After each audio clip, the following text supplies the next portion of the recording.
Hello, আসসালামু আলাইকুম বন্ধুরা। আমরা এখন বিয়ে বাড়ির উদ্দেশ্যে যাচ্ছি। এটা হচ্ছে পাত্রীর বাড়ি।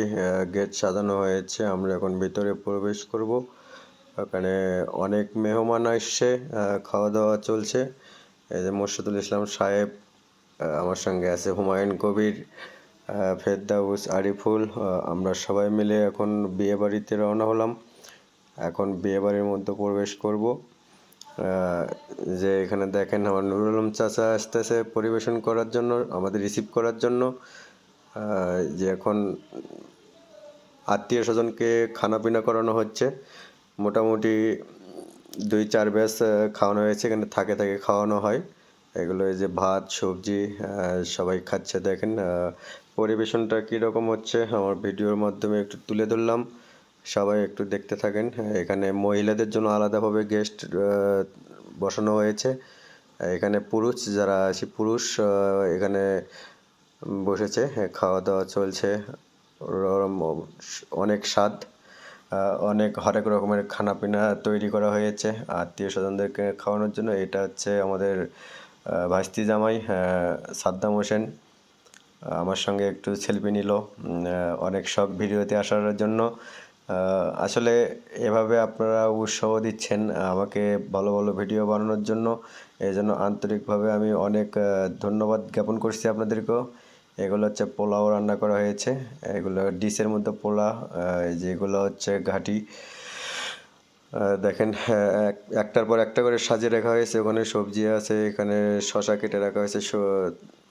সবাই দেখতে থাকুন, একটু দুইটা নিলাম চেক করার জন্য। ওখানে ওই পাশে ডান সাইডে মহিলারা খাচ্ছে। বিশেষ করে স্টেজটা অনেক সুন্দর লাগলো আমার কাছে। এবং আমরা এই ব্যাচ উঠে যাওয়ার পর খানা দানা করার জন্য বসে যাব।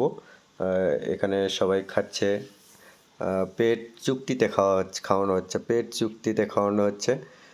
এখন আমরা এখানে বসবো খাওয়ার জন্য। সবাই দেখতে থাকুন এবং আপনাদেরকে দাওয়াত দিয়েছিলাম, আপনারা কেউ আসলেন না। এটা আমার ভাতিজি, সবাই আসতেছে যাচ্ছে খাচ্ছে, এভাবে বিয়েটা উদযাপন করা হলো। এখানে আমাদের পিঁপড়া বাহিনী খাওয়ার জন্য রেডি হয়ে বসে আছে। সবাই পিঁপড়া বাহিনী, এখানে আমার পিঁপড়া বাহিনীর দল বসে পড়ছে খাওয়ার জন্য। খুব ক্ষুধা লাগছে, 3 দিন থেকে খাওয়া দাওয়া করে না। আমি খাওয়া দাওয়া শেষে বাড়িতে আসলাম। অনেক খাওয়া দাওয়া করলাম, অনেক স্বাদের ভরপুর খাওয়া দাওয়া করে বাড়িতে এসে একটু আপনাদের জন্য ভিডিওটা মেক করলাম। সবাই ভালো থাকবেন, সুস্থ থাকবেন। যেভাবে আমার পাশে অলওয়েজ আছেন, সবাই একটু এভাবে আমাকে সাড়া দিবেন এবং ভালোবাসা দিবেন। আমিও অলওয়েজ আপনাদেরকে ভালোবাসা দিয়ে যাবো, এই আশা প্রত্যাশা ব্যক্ত করে আমার কন্টেন্টটি এখানেই শেষ করে দেব। সবাই ভালো থাকবেন, সুস্থ থাকবেন। আবারও দেখা হবে আগামী কোনো এক নেক্সট ভিডিওতে। এই আশাবাদ ব্যক্ত করে আপনাদের সুস্বাস্থ্য দীর্ঘায়ু কামনা করে ফেসবুক মেটাম আমাকে ধন্যবাদ জানিয়ে এখান থেকেই বিদায় নিচ্ছি। আল্লাহ হাফেজ, টাটা। সবাই ভালো থাকবেন, আসসালামু আলাইকুম।